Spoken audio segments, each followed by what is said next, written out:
الله لا إله إلا هو الحي القيوم لا تأخذه سنة ولا نوم له ما في السماوات وما في الأرض من ذا الذي يشفع عنده إلا بإذنه يعلم ما بين أيديهم وما خلفهم ولا يحيطون بشيء من علمه إلا بما شاء وسع كرسيه السماوات والأرض ولا يؤوده حفظهما وهو العلي العظيم لا إكراه في الدين قد تبين الرشد من الغي فمن يكفر بالطاغوت ويؤمن بالله فقد استمسك بالعروة الوثقى لا انفصام لها والله سميع عليم الله ولي الذين آمنوا يخرجهم من الظلمات إلى النور والذين كفروا أولياؤهم الطاغوت يخرجونهم من النور إلى الظلمات أولئك أصحاب النار هم فيها خالدون صدق الله العظيم.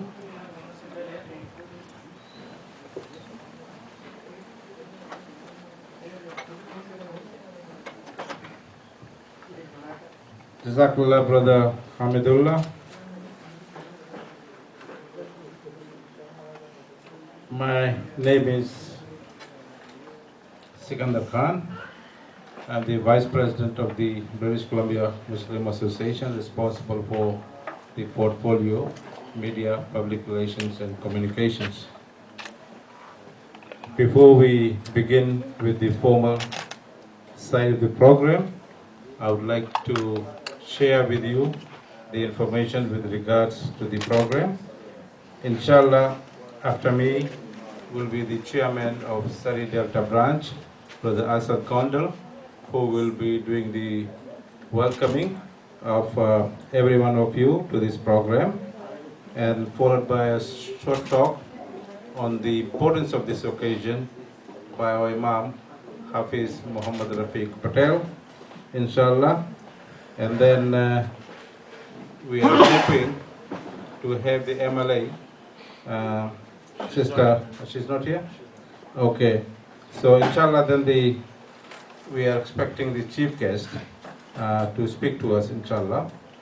And followed by her, time permitting, we will have the president of BCMA to make the closing remark. In his absence, the sponsor of the program, Alamin newspaper, its managing director, Brother Jafar Bhamdi, inshallah, will do the closing remarks. So with these words, I would like to now call upon Brother Asad Kondal to come forward and give the welcoming remark, inshallah.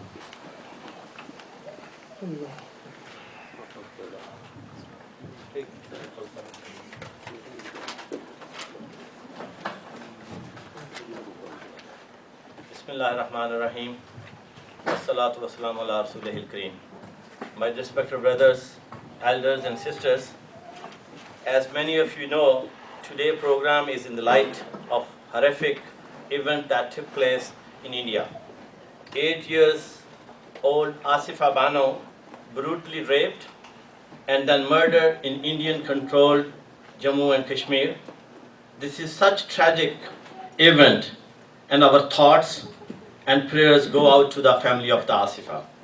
We make dua to Allah subhanahu wa ta'ala to make it easier on them and give them sabr in this hard time. It is indeed a great loss, and it is saddening hearing about such atrocities. This is happening in one of the time we should take a stand and raise our voices. Not only this is absolutely unacceptable, and not many people even know about this, and it is trying to be swiftly swept under the rug.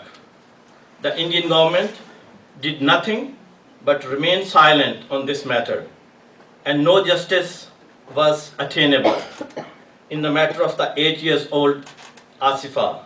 For this, Teesta Setalvad is here to talk with us and raise her voice. She is a human rights activist and voices her concerns in her first book, Foot Soldier of the Constitution, a memoir. In the book, she talks about her story seeking justice for the victims of 2002 Gujarat massacre. We may not realize living in the first world country, but these acts of the violence and disregard basic human rights are something that need to be fought against, and our voices need to be heard.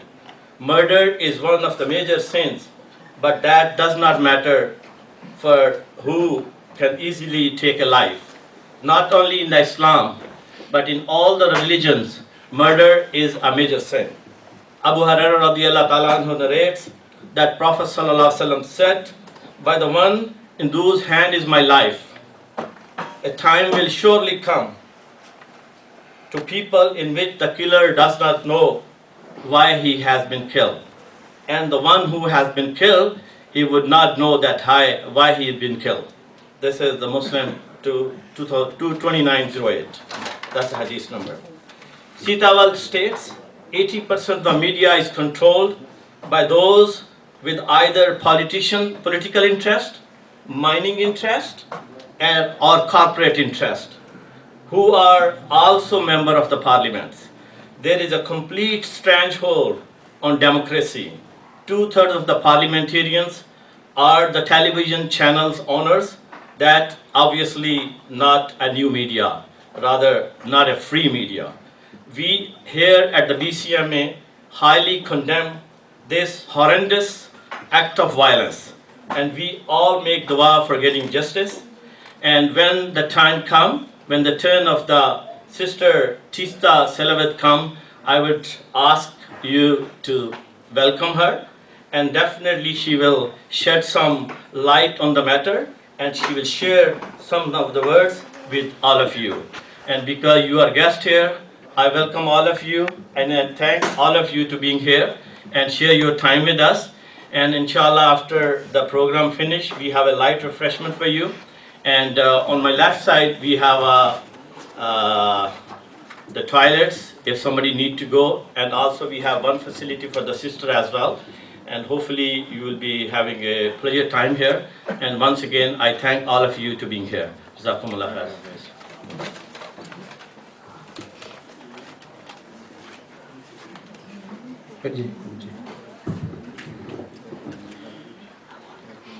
Jazakallah, Brother Gondal is a very hard-working chairman of this branch. He is new to many of us, but he has surprised us all. Alhamdulillah, may Allah subhanahu wa ta'ala give him the strength and the wisdom to lead this Jama'ah, inshallah.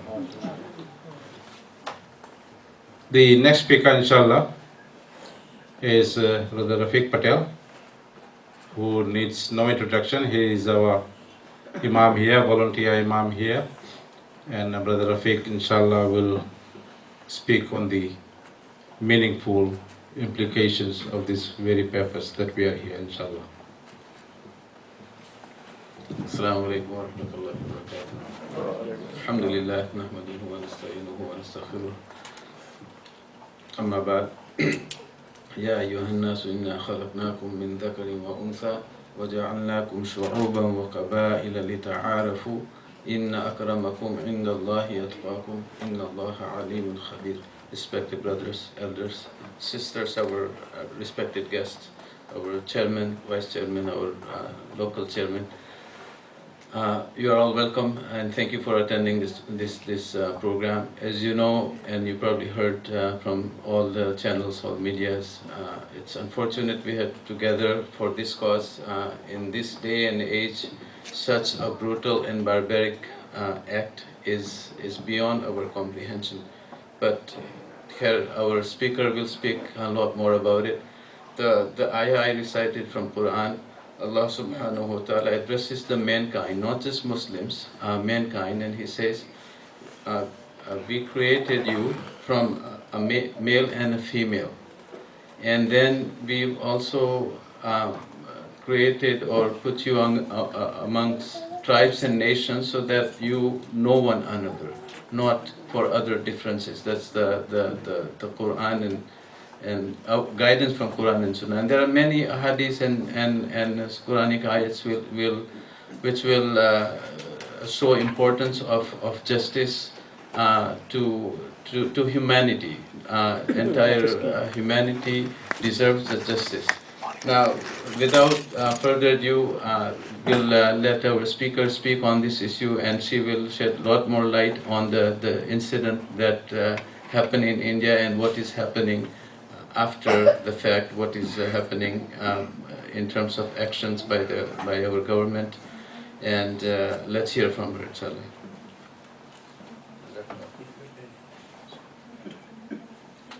Jazakallah, Brother Rafiq.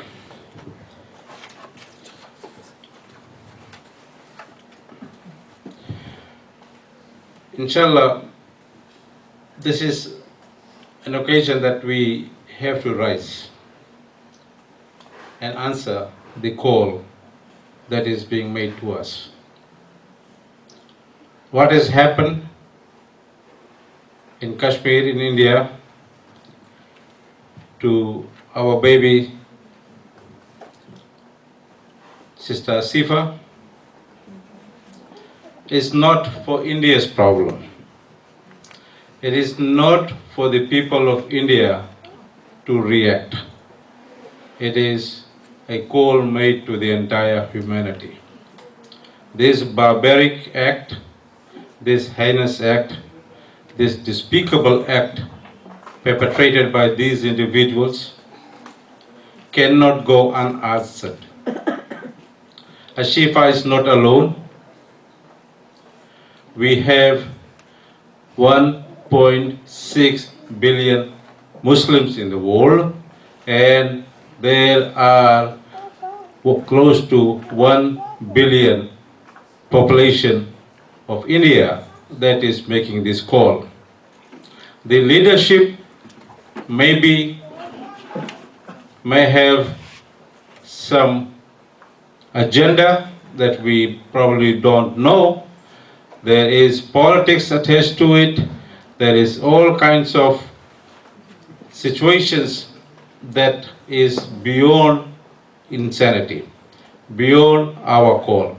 So we are here today, this program, to participate in this program, which has been organized by Al-Amin Post newspaper with the sponsorship of BCMA and hosted by Surrey Delta branch in solidarity with PCA, PCCA, MBC, CSOFM, Fiji Islamic Center, Dil Apna Pakistan, and Soni Dharti Pakistan, Islam Unravel, and Darul Quran Academy. As you might be aware of what has happened in Kathowa to our 8-year Asifa is beyond insanity. It is important for all of humanity to join in solidarity and condemn what has happened. This is not a Hindu, a Muslim, or a Sikh issue, or has anything to do with any race or tribe. We are united against the injustice that has taken place, and we demand justice for Asifa. Before we begin If you have not registered, please register to be informed of future programs and events. That's important. And if the time permits, we might have a question and answer session at the end. We welcome distinguished guest Teesta Setalvad, our guest speaker, who was very well introduced by our chairman of the branch. And inshallah, the purpose of this meeting tonight is to create awareness. Awareness does not mean that you hear the comments made here tonight and you go and you forget about this issue. You by using all means disposal on your side to please use it to create awareness locally, nationally and internationally, with local media, with international media. That is the purpose of this gathering, not to just come, sit and listen to what had happened. And to our guest, who I would like to ask, inshallah, to very respectfully, to please come forward and share with us the thoughts, the informations that you have, and maybe you can enlighten us and encourage us the way in which we should participate and take the necessary actions from this side. Our most sincere welcome to Sister Teesta Setalvad.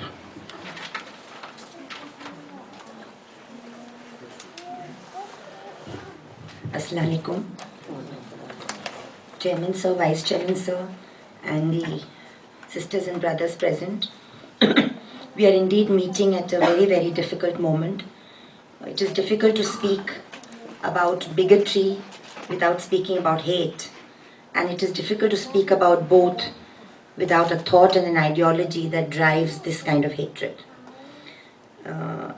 We must remember today the particular pain and shame that the Asifa incident, 8-year-old child, has caused and must cause deep introspection amongst us.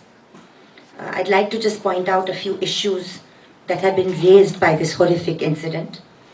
We must not forget that though the outrage spilled over in mid-April, around the 10th or 11th of April, the incident goes back to January. And we need to ask ourselves why it took so long for this incident to receive the attention that it deserves. Day before yesterday, that is yesterday morning, India time, the crime branch of the Jammu and Kashmir police was forced to issue a press release. I mention this because as horrific as the incident was, what has been worse is the attitude after the incident. The trying to cover it up, to try and brush it under the carpet, to try and say that the incident never took place, that gendered violence was not what happened to Asifa, and all sorts of whitewash that have been attempted around the incident by what is now called in India commonly as fake news channels. It is more shameful, I think, even than the incident, is to deny that such an injustice has taken place. So yesterday the Jammu and Kashmir crime branch was compelled to issue a press release talking about the post-mortem report, talking about the charge sheet, talking about issues about gendered violence that should never be discussed so threadbare, particularly as we've been taught as journalists, seasoned journalists, not to impose on the privacy of the survivor. But all that has been breached when it comes to little Asifa because of the sheer kind of hate politics around the incident. I'd also like to take this moment in doing a particular salam to the two advocates, Deepika Rajawat and Talib Hussain, who are bravely battling this case. They are the two advocates for the family who have faced threats, who faced threats and abuse from the Advocates Association of Jammu and Kashmir because they dared to take up this case. And I'd like to say, particularly coming from India, from the India that we believe in, which believes in all cultures, all languages, all religions coexisting, that I think the fact that Deepika Rajawat comes from the Kashmiri Pandit community and Talib Hussain comes from the Bakarwal community itself is a testimony to the syncretic struggle that still is at foot in India. Sisters and brothers, when we talk about gendered violence, and this time of course it is little Asifa whom we must never forget, we must not also forget that gendered violence knows no caste, knows no creeds and knows no religious boundaries. They can be victims of any community, they can be victims of any caste and creed that can become victims of such hatred. And I really appreciate the emotion and sentiment with which here in British Columbia, so many thousands of kilometers away, this incident has roused us to so much anger. We must rise equally in anger when there is such incidents across caste, creed and community, because as the great religion of Islam teaches us, injustice anywhere is a cause to raise the flag of justice everywhere. Friends, when we talk about the ideology of hatred and bigotry, we need to understand how much it taxes ordinary Indians today. Today we live in an India where it's not just this horrific incident of gendered violence, but we have lynchings in the name of what you can eat and what you believe. We have Adivasi sisters and brothers who are facing repression and false cases because of their right to fight for their forest land, which they are fighting. And just as in the same week that the Asifa case became public, a terrible case of an Adivasi 9-year-old girl in Surat, Gujarat, also became public. So you find that different kinds of gendered violence are making different victims in today's India. And what we need to assert, I come from India, I will go back there, myself facing a very repressive state as false upon false cases put against me and my colleagues because we are helping victims fight for justice. We must remind India and Indians that India was constituted on constitutional principles of equality and non-discrimination. And therefore those constitutional ideals of non-discrimination and equality need to be asserted from the grassroots, from the villages and districts like Kathua, to Unnao in Uttar Pradesh, to Surat in Gujarat, to Karnataka in South India. Today what is at stake is the pluralism and toleration for which India was once known. And India, I think Indians, a vast majority of Indians, still swear by that tolerance. But unfortunately, repression and fear from a very vindictive government sometimes makes them silent. And we need to give them the courage, like some of us have shown, to speak out. And I think when the courage, the only thing heartening after this incident was the widespread protests that took place across the length and breadth of India. Not just in Delhi and Mumbai, but all over the country, from Kerala to the northeast, to Karnataka, to villages and districts, people have been protesting against the injustice that was done to Asifa. And that kind of protest, that kind of voice is necessary to be united so that we stand up for each other's repression, whether we are religious minorities, whether we are Adivasis, whether we are Dalits, or whether we are women. I know it is a very, very hard time to remember the past, but I think India needs to sometimes remember what we have been doing for the last 70 years. When India was born in 1947 and 1950, it was born outside and out of the bloodshed of a partition. And that partition caused 3 communities great killing and hardship. It was not just one community that suffered. 3 of India's major communities, the Sikh brothers and sisters in Punjab, the Muslim brothers and sisters in Bihar, and the Hindu brothers and sisters in Bengal. Equally, all 3 communities suffered when partition happened. And part of that violence, part of that violence, as documents have shown, was gendered violence against Muslim, Hindu and Sikh women who were equally brutalized by members of other communities. So we have this history behind us, and we have to rise above this history of bigotry and hatred to find a united tomorrow. Despite a very, very bloody partition, India stood proud in 1950 when it adopted itself a constitution.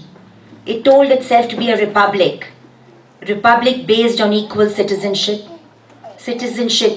where nobody is more superior than the other, where rich or poor, regardless of which caste you are born into, has a right to call himself or herself Indian. Maulana Azad, in that historic speech that he made as President of the Indian National Congress in 1940 at Ramgarh, had said that Islam came to this country 1,000 years ago. He was speaking in 1940, 1400 years ago.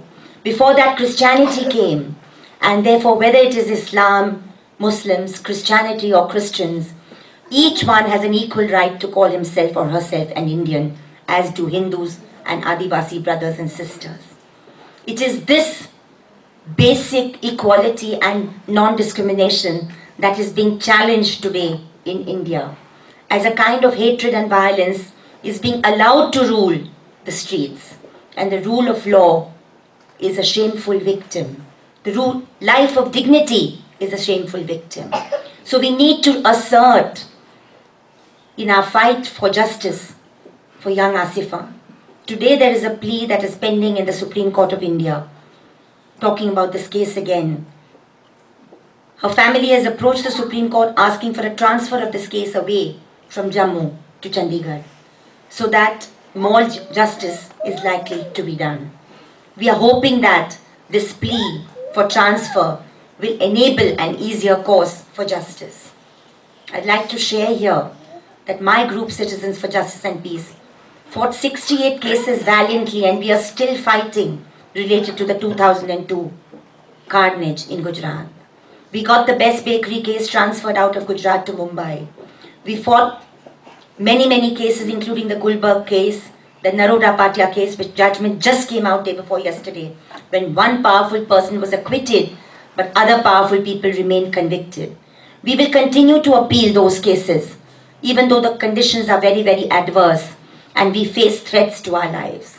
We appeal to all of you to assist us in the struggle for justice by raising voices in international fora, with the Canadian government, and every other way that you can to ensure that our struggle for justice and dignity continues. Sisters and brothers, just as Asifa's family suffers today, one of the main intentions behind this brutal incident to this nomadic shepherd family, the Bakarwal community living in Jammu, was a sinister conspiracy to cleanse the Jammu region of the entire nomadic tribe. There is a sinister attempt to change the demography of Jammu for obvious reasons. In the northeast state of Assam today, we have a process which is underway called the National Register, which is also seeking to disenfranchise many Indian citizens from their citizenship.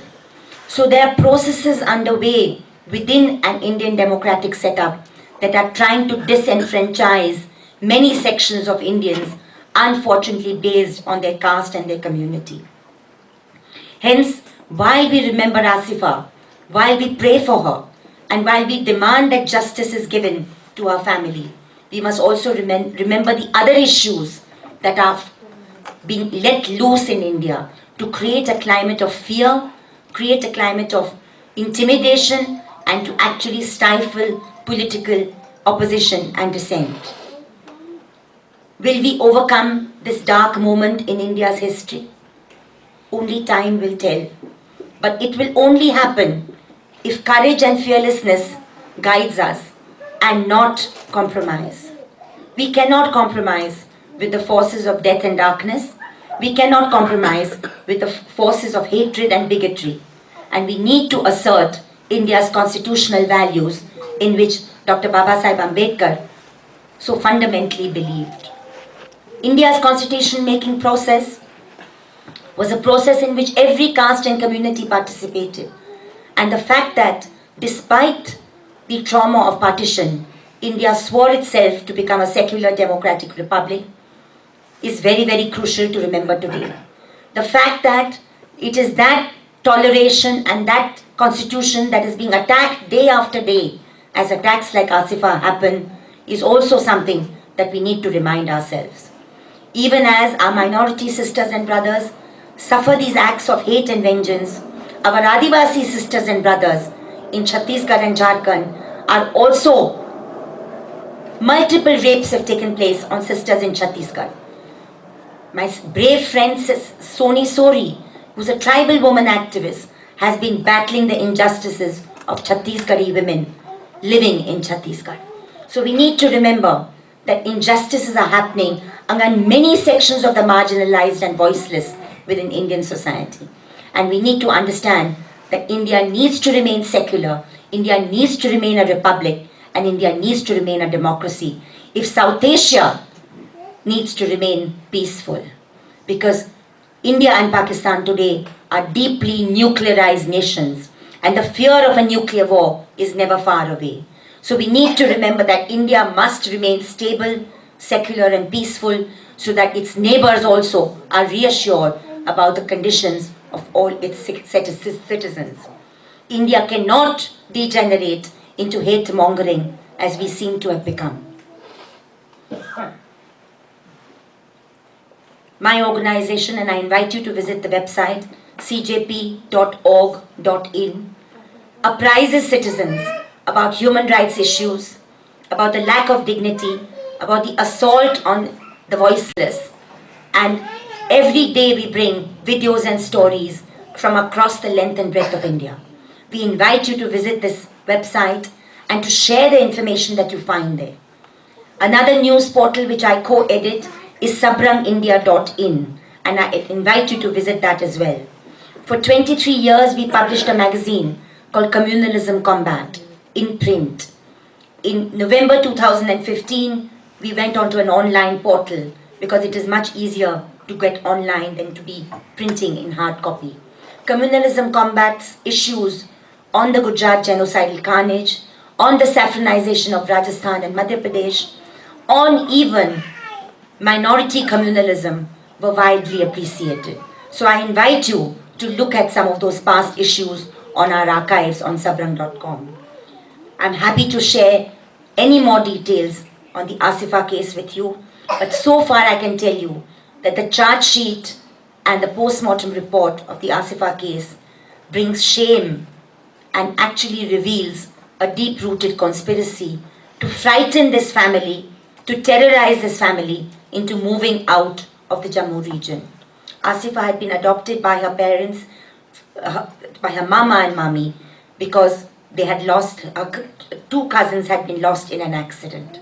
Imagine the plight of the father who was offered, as the charge sheet says, I'm not saying something on the basis of newspaper reports, but the charge sheet says that 7 lakh rupees was offered to him to keep quiet and not fight the cause of justice. Which is why I say that it's more shameful than even the act has been, the attempts to subvert the cause of justice and to bury the facts. We have come to know as well that the officers of the Jammu and Kashmir Crime Branch who finished the charge sheet and filed the charge sheet were under tremendous political pressure not to do their job professionally. But the fact that whether it is the 2 lawyers or whether it is they, a team of police officers, accomplished this task are the small bits and rays of hope in an otherwise very bleak horizon.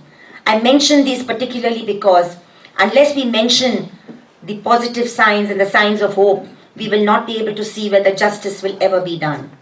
I think it is very important also that the spotlight on this case should continue. What happens otherwise is when we come to know about an incident, we react. But as time goes on, and cases in India have a notorious ability to drag on and on and on. So what we should also demand today internationally is a time-bound trial, a transfer of investigation, independent prosecutor as much as an independent investigation, and I think a Supreme Court monitored trial would help. So anytime something goes wrong at the trial end, at least the family has a chance to go to the Supreme Court and point out that things are not going on well in the trial court. This is the pattern that the Supreme Court followed in our Gujarat cases, that it exercised its writ of continuing mandamus, so that it kept monitoring the trials even as we fought the trials back down in Ahmedabad, in Mehsana, in Ode, in Anand district, etc., etc. 300 incidents had taken place in Gujarat in 2002. We fought 68 cases. We managed to get 172 people convicted to life imprisonment. And we have had to pay. We've had to pay with malignancy, with false cases, and with a vindictive government. I was attempted to be stopped from traveling to North America and Canada this time. Supreme Court allowed me one day before the permission to travel.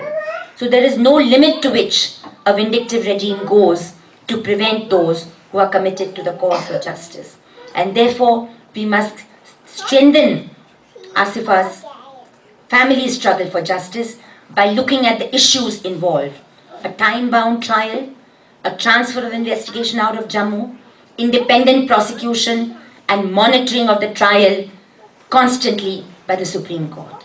And we must also ensure that the media, which today in India is hugely compromised, and I don't like saying it. I'm first a media person and activist second. And as a media person, I don't like to feel that my profession is so obviously compromised as it is in India today. But today, we have the electronic media, which is completely under the sway of the regime, which is equally under the sway of crony capitalist interests. So we have to create national, internal and outside pressure to ensure that the media spotlight on this case continues, that the coverage of this case continues, so that we get finally substantive justice. I often ask myself this question: what can be justice for this kind of violence? When lives are mindlessly taken, when an 8-year-old child is so brutally gang raped, when a community is sought to be humiliated, what kind of justice should we ask for? What about the fact that the act was sought to be justified and the perpetrator sought to be protected by ministers who held constitutional office? These are questions that bother us as human rights advocates, as human rights practitioners, as we move forward with survivors, wiping their tears, but trying to give them the belief in the system of substantive justice. It's not an easy journey. It's not an easy journey when the process takes long, it's harrowing. To be able to confront a court every day in and out is not easy. But that is the task that we have set ourselves. We look at you all for moral support, and I really appreciate the fact that so many thousands of miles away, not only were duas and prayers said for Asifa and her family, but there is so much goodwill and anguish so that she gets justice. Thank you very, very much.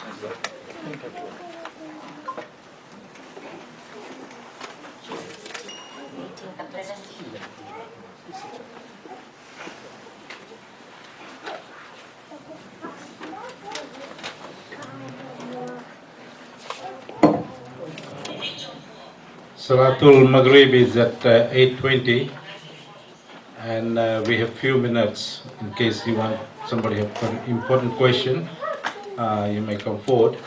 Inshallah, we'll give you about 3 minutes for question and answer session. Inshallah, she's available here. She will answer. Inshallah.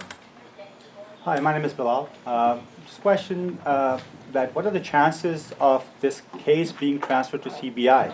Because police is a party to it. So, what are the chances, or did you talk to anybody about it, that case should be transferred to CBI? Would that be helpful? In fact, the demand from the family and many of us is not to transfer to the CBI.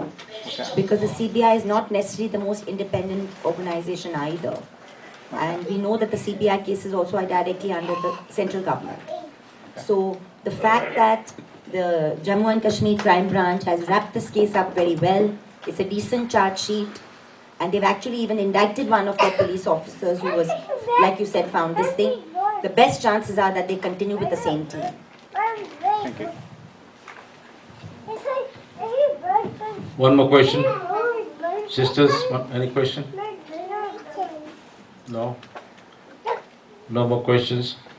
Jazakallah. Let me now take this opportunity of winding down the program. We have barely got 5 minutes. On behalf of the Alamin Post editorial, I would like to thank each and one of you for taking the time out to listen and meet Teesta Setalvad. She'll be available during the tea time, inshallah. You can talk to her. At the same time, increase the awareness of the issues facing many powerless victims in India.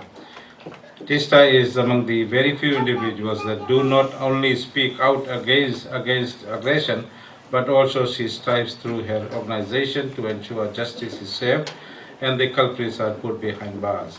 Today, by being here, this is the least we can do to hear her about her experience and her struggles in search of justice, which you've done magnificently. It is time to conclude the program. We hope these issues and concerns raised would help us better understand the plight of victims who are powerless in their struggles to seek justice.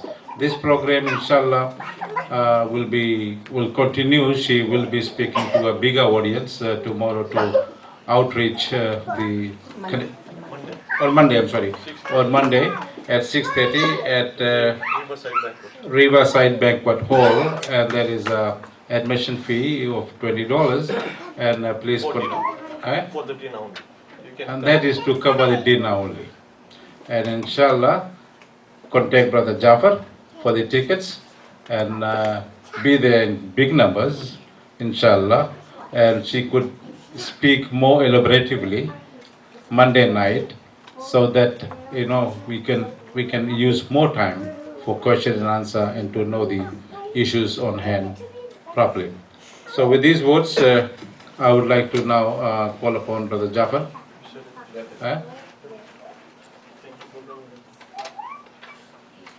Jafar is too busy taking pictures, so he tells me just wrap it up. Yeah, okay. On behalf of Alamin Post, it is indeed my pleasure and honor to thank you all for taking this short time. This is a celebratory week here in Surrey. There are people active and busy. You have taken that time out to be here. That is a magnificent gesture that you have demonstrated here this afternoon. And we said thank you for being here.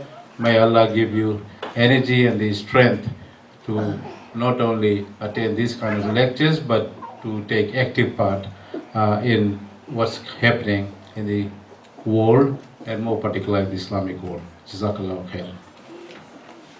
There are tea and some refreshments. That's it?